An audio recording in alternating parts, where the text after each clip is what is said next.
Hello, ladies and gentlemen. Shay and Douglas here from Earth History TV, and I'm with Dr Espin from Dr E TV.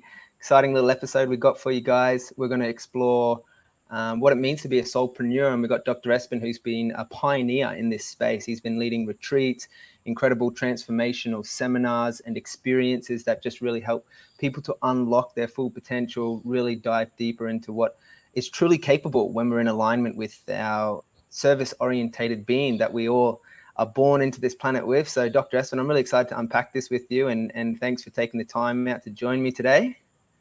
It is always a privilege, brother. You're doing such amazing work. And for those of you out there listening, watching, pop a comment in the chat section as we go along. Today, I want to discuss what it takes to become a successful soulpreneur, what it takes from starting up a business to having an idea to making it come into reality and actually succeeding in doing good for the world and obviously being rewarded for that as well.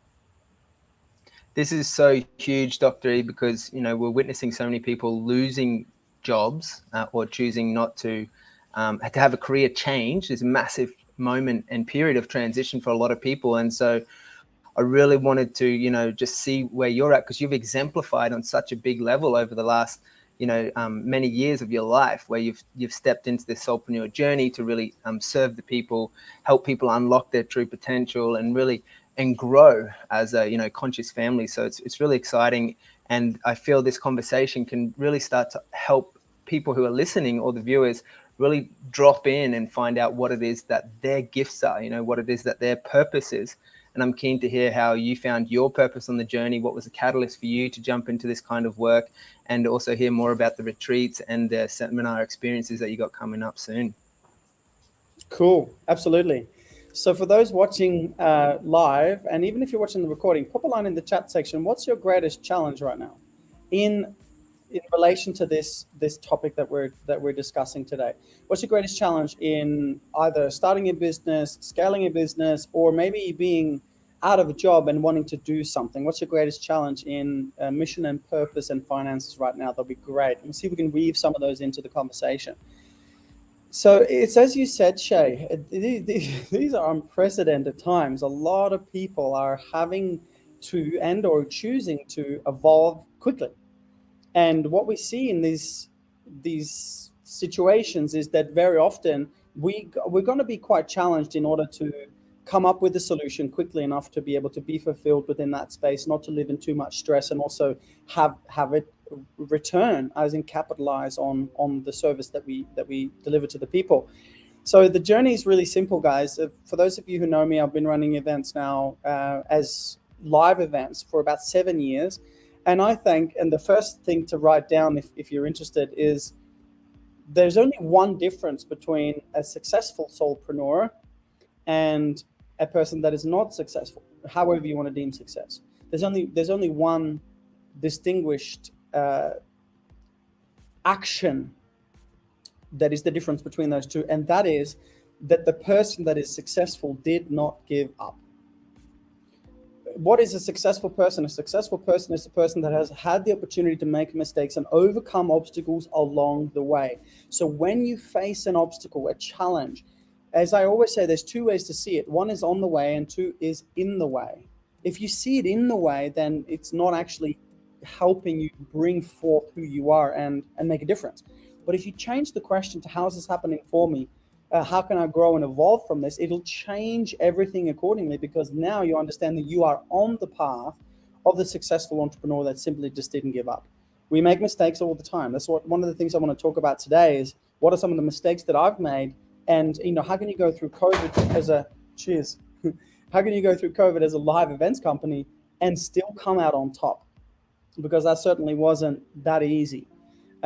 So we'll talk about some of the mistakes that I've made and some of the things that I would not do differently, but that I do differently now that I know.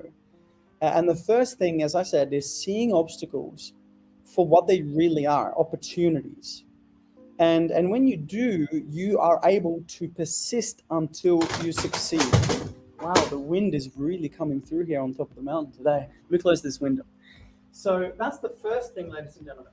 The second thing that I'd emphasize here is to make sure that what you're doing in your life, what you're hoping to turn into a business, or maybe you already have a business, that thing that is your soulpreneur journey.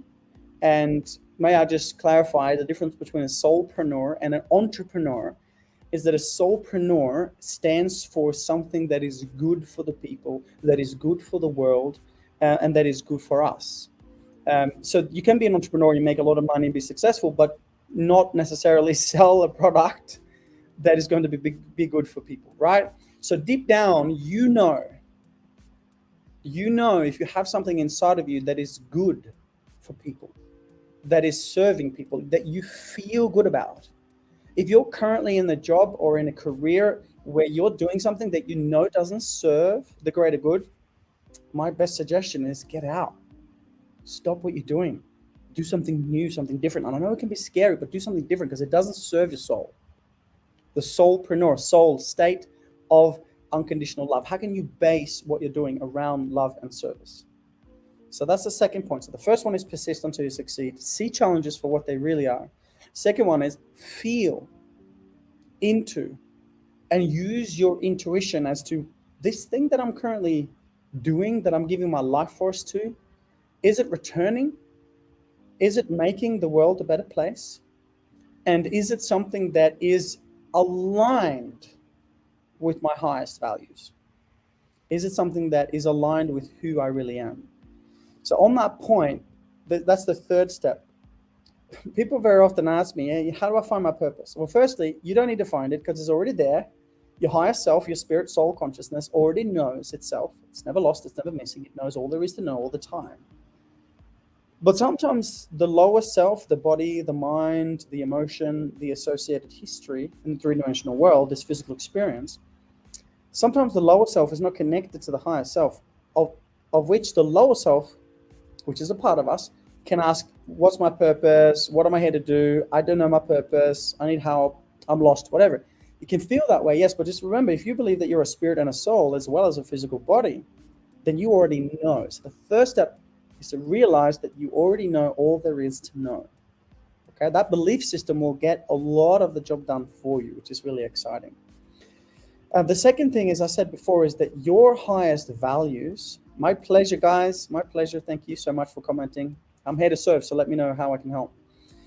The third thing that I really want to speak to is, I said, your life already demonstrates your highest values.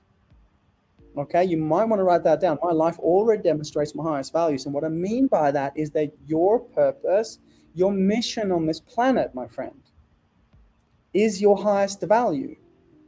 So let's say that your highest value, what you just love to do more than anything else, is to surf. And it doesn't take life force. It doesn't take energy from you. It doesn't drain you. You don't need motivation to get up in the morning and do it because you love it. Well, then surfing, anything else for that matter, whatever you love to do and do with love, that's part of your purpose. So then your business, your mission, your vision should be related to, at the very least, surfing, if you will. Now, of course, in my situation, it's something different than surfing. It's speaking from stage and inspiring people and helping people heal and transform their lives, their businesses.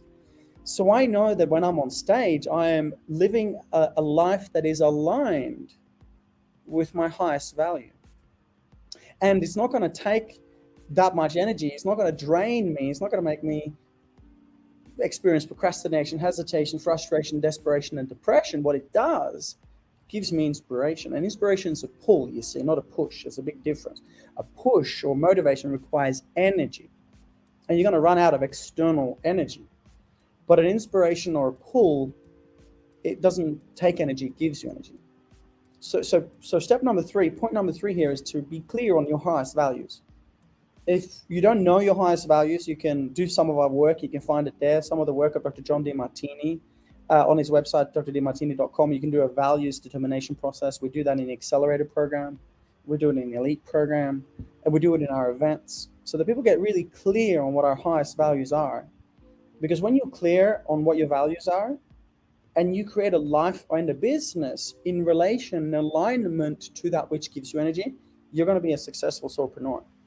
And I think that's really important to understand, because a lot of people, or understand, because a lot of people are actually doing a whole bunch of things that they don't like.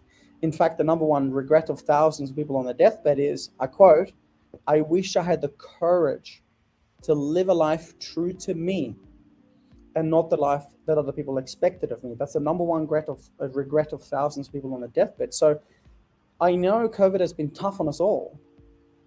Having said that, it may also be one of the greatest opportunities in our lives to leave behind those things that don't serve us anymore, to leave behind the old life of the stress and the rut and the doing things that we're not inspired to do, and step into something that is true to us all.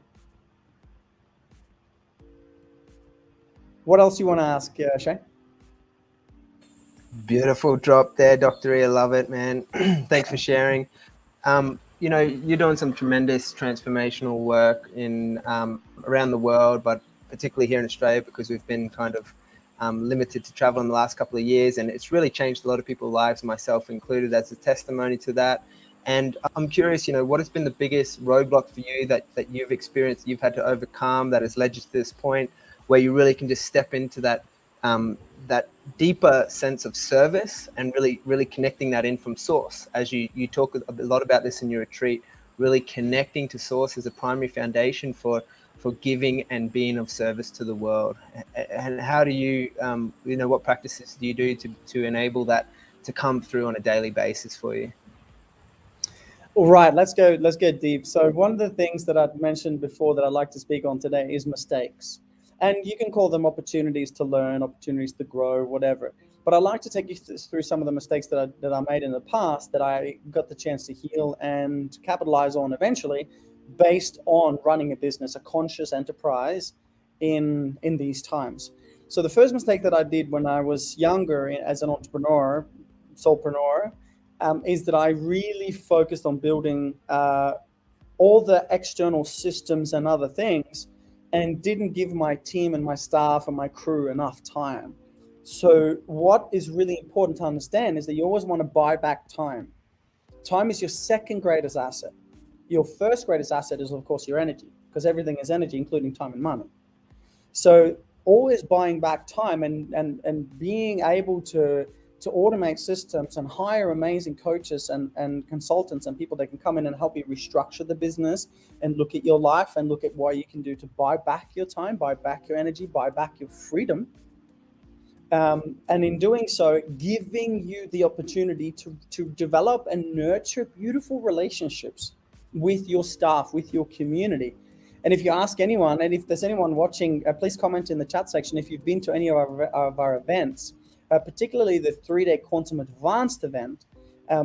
Let us know what your feeling was around the community in between our staff and our students and the way we operate and the way we run events, because it's taken a lot of time and energy, which is what you want to do to develop your people, to be with your staff, to serve your staff, to develop an ecosystem where people can continue to thrive together. And even though you as a soulpreneur, as a leader, as a business owner, CEO, whatever, even for you as a parent, it's important to do this, is to be able to look at your life and understand which of the things that you are doing that you should be doing, and which of the things that you are doing that you should not be doing. All right. And this is the ultimate challenge for so many soulpreneurs or entrepreneurs as they develop, is that they hit this, oh my gosh, I used to have a lot of time. Now I'm running out of time. Well, at that point, you can't scale unless you develop systems, integrate systems, train the team, scale what you've got going on, or systemize what you've got going on so you can scale. So one is looking at systems, but two, more importantly, is really taking the time to be with your crew, with your community, to develop a community of friends and family in this so-called work environment that will continue to thrive, because they are a family. And if it doesn't feel like that now, then have the necessary conversations to go and talk to them. So one of the mistakes that I did was I started building and scaling and looking at this as a separate something, but it's an expression of me. I have to take responsibility for everything within my businesses, which is, of course, with great power comes great responsibility. Another, I think, given one, but still one that we kind of make the mistake of doing regularly, is not really being conscious of the people that you have around you in terms of energy. If you want to be successful, you have to hang out with successful people, whatever that means to you. If you want to be healthy, you have to hang out with healthy people. If you want to be happy, you need to hang out with positive-minded, happy-like people. And a lot of people in today's society say that they want something, but one, they're not willing to work for it, or two, they're actually looking up to or learning from people that have not got the authenticity or the integrity to do so. So honestly, I hire people that are better than me at so many things, because that's where I get bang for buck. That's where they get an opportunity to be in their genius. I get an opportunity to be in my genius. But if I try to do it all myself, it just would either lead to a lot of stress. And I was in my masculine grinding for 10 years. So I know what it's like to run, 5 businesses at a time, multi-million dollar companies, and not have time for me. Okay, so that's obviously something to consider as well. When you talk about, one thing I want to mention before we move on to the next question, when you talk about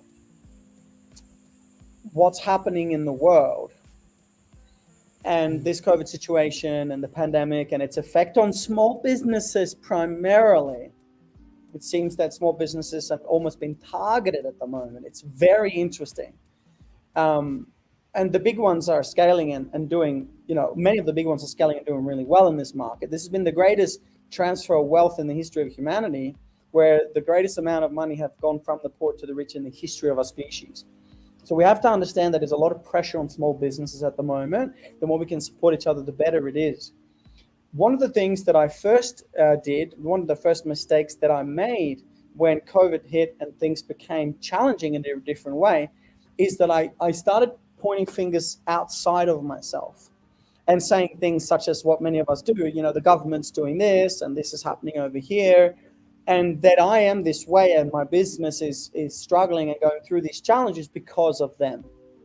That's another mistake. We have to realize through quantum science and the essence of both spirituality and research that the evidence is clear that everything around me, all of my experiences, my challenges, my blessings, my bliss, everything around me is a projection, a reflection, a mirror of my own level of consciousness at that time. My obstacles, my healings, they're all panned out with around me, and all I need to know is to turn the attention back within. So what I mean by this is that when COVID hit and things happened, I looked at it and I said, oh, now us as an events company, we're struggling, we're hurting. And this was true. Now, we took a major haircut and had to go through huge healings to be able to capitalize on this.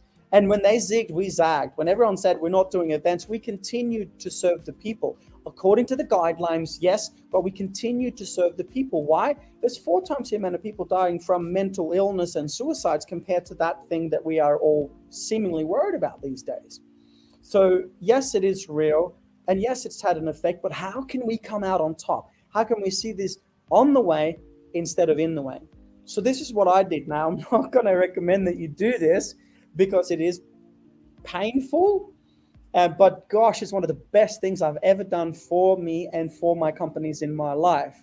When COVID hit and we had to downsize and change so many of the things that we were doing, I said to the team, and this is an exercise you could do with your family, with your friends, loved ones, team, whoever.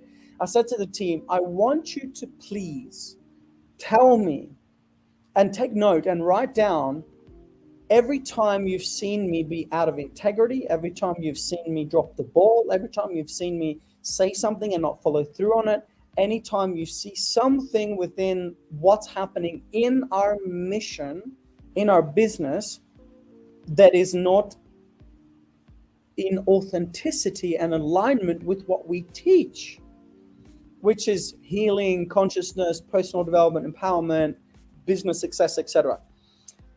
And the team was a bit, checking in on, what do you mean, Espen? Do you mean that you want us to call you on your shit? And I said, absolutely. And I was prepared for it. And I'll tell you what, like I've got this thing I do once a year. I send a questionnaire out to my friends. Please tell me, what do you think I need to do to improve? What have I said or done that's out of integrity? What do you love the most about me? And what do you think that I should focus on in the next 12 months? And it comes back and it's, it's painful. But feedback is love, particularly when it comes from a conscious source. And again, don't ask feedback of the people that are not at the level that you're at. You want to ask feedback from the people that you love, that you respect, that can give you and serve you through your mission by being authentic and honest in a productive way. So what I did is I said to the team, okay, share this, bring it to me, what's happening? And honestly, it felt like, and this was probably 3 months after COVID hit, it felt like 6 months of throwing darts at Espen competition. It was painful. And things in my personal life came up. Things in my professional life came up.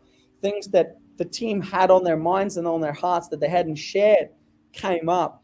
And it was like, whoa, it was intense, you could imagine. But it provided an opportunity for our team and staff to voice their concerns, to speak to what needed to be spoken to feel heard and seen. And it provided an opportunity for me to go, whoa, okay. Take it on. It's a reflection. There is accurate information here. There's also things that need to be taken into consideration. But what I did was I saw COVID as a blessing. I personally believe that we are a part of the great awakening of humanity, and everything that is in the darkness within us, that is not healed, that is not conscious, that is not authentic, is being brought to the light, which is why it's such an expansive and uncomfortable process for so many people. Again, you see it on the way or in the way. So you got to kind of define which one you choose to feed. And feedback is love. And it, even though it was painful for me to gain, feedback from the team continuously, it gave us the opportunity to come together, to connect, for me to be vulnerable, to be seen as a leader that wants to grow and learn, as a leader that is humble enough to ask for help and ask for feedback. And I'm just a person, I'm just a human, sometimes superhuman like many of you, but still have human traits. So the mistake that I did was to see things outside of me and blaming that for this.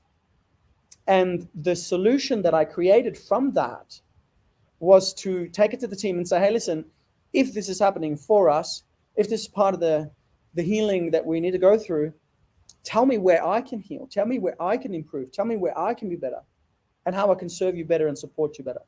And the morale in the team just went through the roof. The success and the results went through the roof. I mean, last event that we ran, the Quantum Advance, the 3-day experience that we have coming up on the Gold Coast soon, 25, 26, and 27 of February. If you want to learn more, go to Dr Espen, DRESPEN.com, and you can look through the experiences and learn more about the events there. One thing that I did was we were able to heal the things that were coming reflected at me. Now, I could have bounced that off and said, oh, no, that's happening because of this person or because of COVID or because of this. But that would be me letting my external circumstances dictate my life. And as we heard in the first principle, it's obstacles are opportunities. It brought the team together. It created such a cohesive team that supports and loves each other, gives me tremendous feedback, and it enabled me to heal. And here's the key. It enabled me as a business owner, an entrepreneur, a soulpreneur, to heal the aspects in me, to heal the aspects in my companies that needed to be healed in order for us to continue to scale, to continue to serve, to continue to grow, and to do so with authenticity, having healed what was being fed back to us from source, or from the universe, if you will. And the last 3-day event we had 250 people attending that event for 3 days of healing. And that's record. And no one else on the Gold Coast is doing this. So when they zig, we zag. And we were able to launch the biggest event and deliver the biggest event with the most amazing breakthroughs in history when no one else is doing it, because we took responsibility for what we needed to learn, what we needed to heal, and how we can come together as a team to create the change that we wanted to see in the world. Boom, brother. This is huge, guys. I really hope you're enjoying this message, because this is a huge transmission from Dr. Espin. Such tremendous value that he's just really giving his life experience so that it can help everyone, all of us, grow in our own business, in our own lives, in our own relationships primarily. I love that you touched on the element of community and the importance of working together in this family and this tribe to have an outcome that is beyond, you know, one singular person, and it's for the greater good of humanity. Dr. Espin, it's an absolute pleasure to, you know, be working with you and sharing a screen with you today. I really appreciate all the work that you're doing in the world, and for you guys watching right now, I hope you've enjoyed this video, because it's truly powerful. These simple messages and these simple practical tools that we can each apply to our own lives, simple tools that can have huge lasting change in our lives forever, and increase the quality of our life. So I just really want to thank you, Dr. Espin. Everything that you're doing is phenomenal and world class, and I just encourage anyone who hasn't experienced the 3-day seminar, go and do it. Just try it. You know, you only live once. Give it an experience, give it your all, and just see how it feels, see what happens, and I'm sure you'll be absolutely amazed. So thank you, Dr. Espin, for your time today. Thanks everyone for watching, and really look forward to another interview next week on Dr. ETV. Absolutely. Love you guys. Thanks so much for listening. And don't forget, you are the hero that you've been waiting for. And just don't forget how amazing you are. Thank you, Shay, for your amazingness as well. See you guys next week.